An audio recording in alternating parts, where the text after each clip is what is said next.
Bonjour, cette vidéo est faite pour vous présenter l'univers de Google et les outils qui s'y rapportent. Pour commencer, on a besoin d'une adresse Gmail, donc qui se termine par gmail.com. Donc on va créer une adresse mail. Donc on crée un compte. On va l'appeler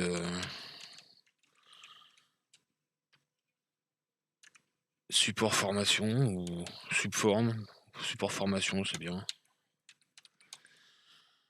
En nom d'utilisateur, on va le raccourcir un peu. Donc ça, je pense que ça doit déjà être pris. On va rajouter AG derrière. Pour le mot de passe, créer quelque chose de sécurisé. Je vais faire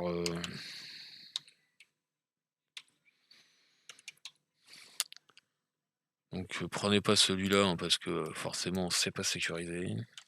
Là c'est juste pour l'exemple. Alors, 8 caractères, forcément.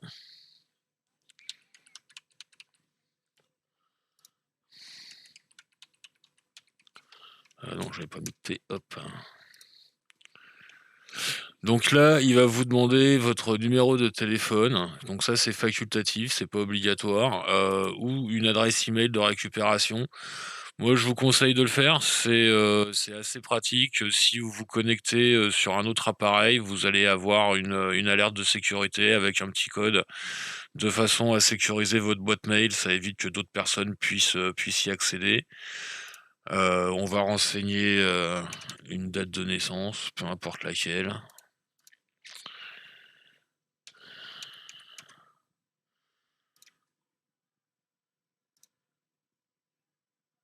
On clique sur suivant, donc on va faire une personnalisation express. On va dire qu'on est d'accord avec tout ça. Vous pouvez après aller dans les paramètres de votre compte Google de façon à... Donc là, on va faire ça très rapidement.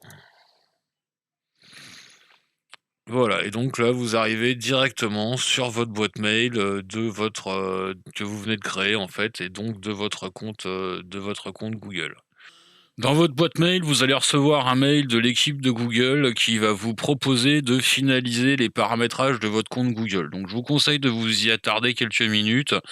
Ça va vous permettre de configurer votre compte, de voir ce que vous voulez que Google suive ou pas, de voir sur quoi vous voulez que Google porte son attention, ou surtout que vous ne voulez pas que Google vous piste sur certaines choses. Donc c'est intéressant de le paramétrer. Le premier outil de Google que je vais vous présenter, c'est le navigateur de Google qui s'appelle Google Chrome.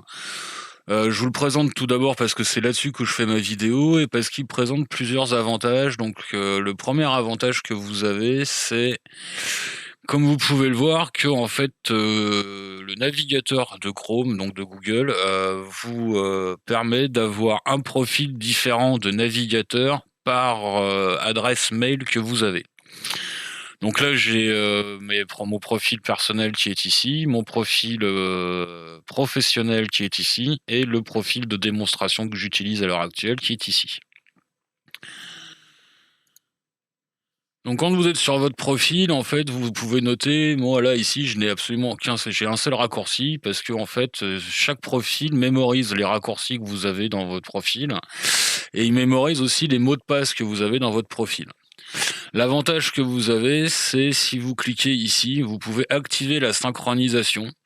Quand vous activez la synchronisation, ça vous permet, si vous vous loguez sur votre compte, sur votre profil Google d'un autre appareil, vous allez récupérer tous vos mots de passe. Donc les mots de passe que vous avez chez vous sur votre profil à la maison vont être sur votre profil Google sur l'appareil sur lequel vous vous connectez. Et ça va également mémoriser tous vos raccourcis. Donc ça présente plusieurs avantages. Déjà, c'est que vous n'avez pas besoin de mémoriser tous vos mots de passe. Si vous vous mettez sur un sur un autre PC ou un autre appareil quel qu'il soit, vous allez retrouver vos mots de passe que vous avez enregistrés. Et pareil, ça vous permet aussi de bien différencier votre vie privée de votre vie professionnelle avec les raccourcis de votre profil sur votre vie privée qui seront différents de votre vie professionnelle. Je vais vous parler maintenant des différents outils que Google peut vous proposer. Donc là, je suis sur une nouvelle page, nouvel onglet. Comme vous pouvez le voir, ici, j'ai trois petites choses. Donc des images, ça c'est pour faire des recherches par image, donc c'est pas ce qui nous intéresse maintenant. Un lien direct vers votre boîte mail et ce petit menu contextuel qui va vous permettre en fait de lancer différents outils que Google vous propose. Donc vous pouvez lancer un Google Meet pour de la visioconférence. Bien sûr, vous pouvez retourner vers votre boîte mail. Et là, je vais vous présenter ce qu'on appelle le Google Drive. Donc voilà, là je suis arrivé sur mon Drive, donc c'est vu que je suis sur mon profil de démonstration, c'est la première fois que je vais dessus. Donc je vais passer le didacticiel, mais si vous pouvez éventuellement le lire si vous n'avez jamais été sur Drive. Donc première chose à voir, c'est ici. Là, vous voyez l'espace de stockage. Donc Google vous propose d'office 15 Go de stockage. Ce qui est très intéressant, hein, c'est quand même pas mal pour stocker des données. Donc le Drive fonctionne de deux façons différentes. Vous avez mon Drive ici, donc tous les fichiers que vous allez mettre dans votre Drive sont pas partagés, c'est des fichiers qui vous appartiennent. Le Drive, c'est comme un disque dur qui est virtuel, on va dire. Donc toutes les données que vous stockez dans votre Drive vous sont privées, ne sont pas partagées et sont stockées sur votre Drive. L'avantage que ça présente, c'est que comme c'est stocké sur un disque dur virtuel, ça vous permet d'accéder à vos données de n'importe quel ordinateur. Où que vous soyez, il vous suffit d'aller sur votre Drive et vous accéder à vos fichiers, à vos données. Deuxième chose dans le Drive, c'est les dossiers qui sont partagés. Donc là, les dossiers qui sont partagés, forcément, donc c'est les dossiers que vous partagez avec les autres et qui sont partagés avec vous. Donc là, ces dossiers-là, suivant les options de partage qu'ils ont, sont, comme leur nom l'indique, partagés avec d'autres personnes. Vous pouvez travailler en commun avec d'autres personnes pour sur un même fichier, une même présentation, la même chose. Donc là, comme vous voyez, dans mon Drive, il n'y a absolument rien, mais si je veux importer un nouveau fichier, voire même un nouveau dossier, vous cliquez sur Nouveau, vous choisissez si vous importez juste un fichier ou si vous importez un dossier complet. Vous pouvez aussi choisir de créer, donc je vous montrerai après les différentes autres possibilités, mais vous pouvez aussi créer un Google Doc, Google Sheets, un slide ou un form, d'autres choses encore, hein, comme vous pouvez le voir ici. Donc pour le moment, je vais vous montrer juste comment on importe un fichier. Donc vous cliquez sur importer un fichier. Là, j'en prends au pif contrat de professionnalisation. Vous faites ouvrir. Hop, votre fichier arrive dans votre Drive et vous pouvez le consulter sans aucun problème. Pour partager avec moi, ça fonctionne exactement de la même façon. La seule différence, c'est qu'il faut que vous ayez des dossiers qui sont déjà partagés. Là, dans mon cas, j'en ai pas, donc je vais pas pouvoir pousser la démonstration plus loin. Mais sachez que quand vous avez déjà des dossiers partagés dans votre onglet partagé avec moi, si vous importez un nouveau fichier dans un dossier qui est déjà partagé, le fichier sera automatiquement partagé avec les personnes qui ont l'autorisation de visionner le dossier dans lequel vous importez votre fichier. Il faut bien faire la différence entre un dossier et un fichier. Un fichier, c'est juste, ça peut être une image, un PDF, un Google Doc, peu importe. Alors qu'un dossier, c'est ça, c'est quelque chose qui à l'intérieur contient des PDF, des images, des vidéos, peu importe. Donc c'est deux choses différentes. Donc pour finir, je vais vous présenter les autres outils que Google vous propose. Donc je vais ouvrir un nouvel onglet. Donc vous voyez ici votre accès à votre boîte mail, la recherche d'images et le menu contextuel sont accessibles à partir du moment où vous êtes sur une page d'un outil de Google. Donc là, dans mon Drive, je les ai. Si j'ouvre un nouvel onglet, je les ai également.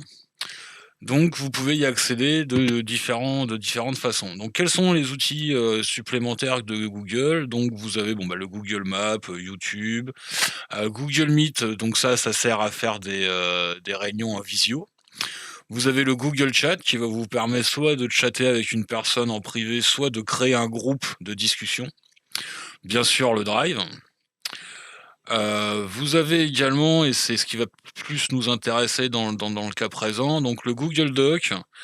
Donc Google Doc, ça vous permet de créer enfin, c'est un traitement de texte, hein, tout simplement, grosso modo la même chose qu'un Word, ça vous propose les mêmes options.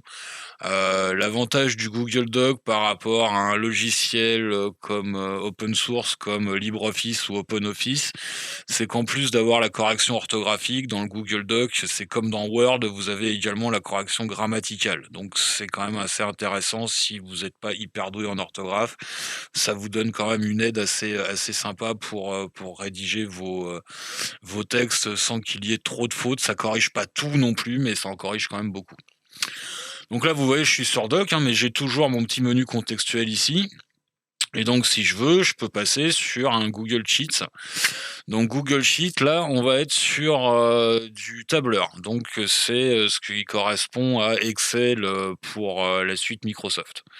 Donc, ça va vous permettre de faire toutes sortes de tableaux. Vous avez un troisième outil qui va être, me semble-t-il, voilà, ce qui va s'appeler le slide, donc chez Google. Donc Google Slide, ça va vous permettre de faire des présentations PowerPoint, hein, pour l'équivalent à Microsoft, c'est PowerPoint. Qu'est-ce qu'il y a comme autre outil que je peux vous présenter? Alors le form éventuellement, c'est pour créer des formulaires, mais c'est pas un outil qu'on utilise beaucoup, il y en a d'autres. Donc voilà, bah, écoutez, je pense avoir fait, le tour des principaux outils. Vous voyez qu'il y en a beaucoup d'autres, mais je les connais pas particulièrement. Donc si vous voulez les découvrir, libre à vous de découvrir, tous ces petits outils que Google vous propose. Donc pour cette vidéo, je vais m'arrêter ici, merci de l'avoir regardée et à plus tard.